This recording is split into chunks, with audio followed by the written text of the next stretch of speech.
চুয়াডাঙ্গায় আজ থেকে হিমসাগর আম সংগ্রহ ও বাজারজাত করা শুরু হচ্ছে। বিস্তারিত জানাতে চুয়াডাঙ্গার বড় বাজার আমের আড়ত থেকে যুক্ত হচ্ছেন অনিক চক্রবর্তী। অনেক, চুয়াডাঙ্গায় আমের ফলন কেমন হয়েছে জানতে চাই এবং জানতে চাই বাগানগুলোতে আম সংগ্রহের প্রস্তুতি কেমন। গরম গরম রুটি, সাথে সুজির হালুয়া, দুর্দান্ত জুটি। তবে জুটি জমাতে চাই তীর আটা ময়দার সুজি, কারণ তীর ছাড়া আমার চলেই না। বন্যা চলতি মাসের গত 16ই মে থেকে চুয়াডাঙ্গায় আটিগুটি বোম্বাই আম সংগ্রহ শুরু হয়।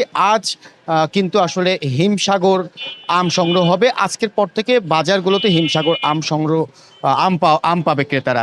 আমি এখন আছি চুয়াডাঙ্গার সবথেকে বড় আমের আড়তপট্টিতে। এই আমের আড়তপট্টিতে সবথেকে বড় যে দোকান আল্লাহদান আমের আড়ত। আমার সাথে কথা হচ্ছিল আমের ব্যবসায়ীরা বলছে যে এবছর তীব্র তাপদাহের কারণে কিন্তু আসলে আমের ফলন কম হয়েছে, যার কারণে আমের দাম কিছুটা বাড়তি। ব্যবসায়ীরা বলছে কেজি প্রতি আম কিন্তু 45 থেকে 50 টাকা বিক্রি হচ্ছে। কিছু কিছু ক্ষেত্রে আমের প্রকার ভেদে কিন্তু 60 টাকা কেজিও বিক্রি হচ্ছে। বন্যা এবছর কৃষি সম্প্রসারণ অধিদপ্তর বলছে যে চুয়াডাঙ্গায় 2304 হেক্টর জমিতে আমের আবাদ হয়েছে। এই আমের আবাদ থেকে চুয়াডাঙ্গায় 30,000 মেট্রিক টন আম উৎপাদন হবে, যার বাজার মূল্য কিন্তু প্রায় 150 কোটি টাকা। বন্যা পাশাপাশি একটা বিষয় জানিয়ে রাখি, শুধু গরম নয়, আমের মুকুল যখন এসেছিল তখন কিন্তু চুয়াডাঙ্গায় শীতের কারণে আমের মুকুল ঝরে গিয়েছিল।